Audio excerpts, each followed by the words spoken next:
사설을 통해 지역의 현안과 핫 이슈를 살펴보는 사설 돋보기. 이번에는 최근 논란이 확산되고 있는 일명 김영란법에 대한 겁니다. 헌법재판소에서 합헌 판결을 받았지만 보완 필요성이 꾸준히 제기되고 있는 상황입니다. 헌법재판소의 합헌 판결로 후폭풍을 몰고 온 김영란법을 보완한다고 하면서 너무 서두르는 감이 있습니다.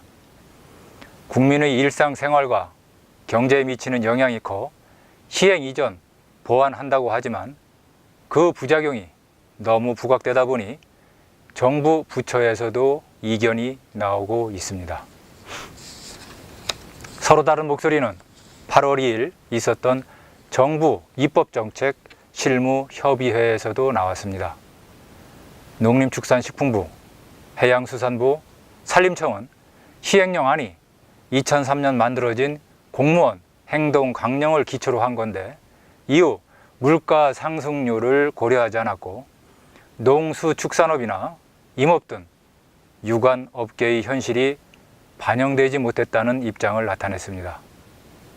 중소기업청도 중소기업과 민간에 대한 파급효과, 내수 경기 침체 등에 대한 고려가 필요하다고 했습니다. 반면 법 제정안을 내놓은 국민권익위원회는 유관업계는 물론 국민 설문조사 결과와 경제에 미치는 효과 등을 종합적으로 고려한 기준이라며 청렴한 사회 구축으로 인한 기대 이익이 커 경제 전반에 플러스 효과를 가져올 것이라고 했습니다.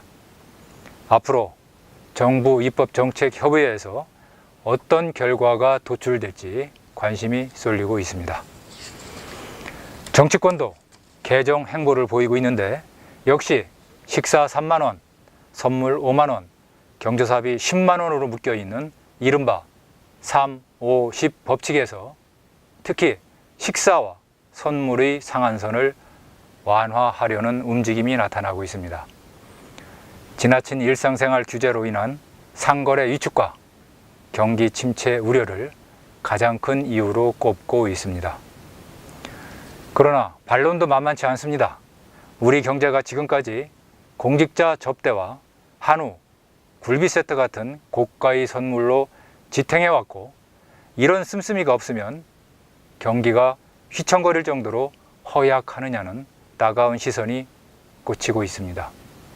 선물로 한우나 굴비 세트를 주고받고 한 끼 식사비로 3만 원이 부족한 사람들이 전체 국민 중 몇이나 되느냐는 혼란도 이어지고 있습니다.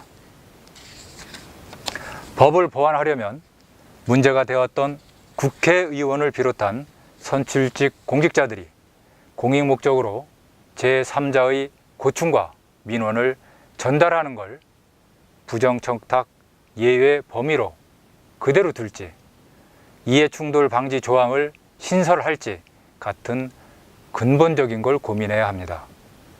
금액 상한 같은 세부적인 건 시행 후 공감대가 형성될 때 손을 봐도 늦지 않습니다. 물론 이 과정에서 관련 업계의 피해를 최소화하는 방안도 심사숙고돼야 합니다. 그동안 익숙지 않았던 제도에 긴장하는 건 좋지만 해보지도 않고 지레 멀리 하려는 건 바람직하지 않습니다.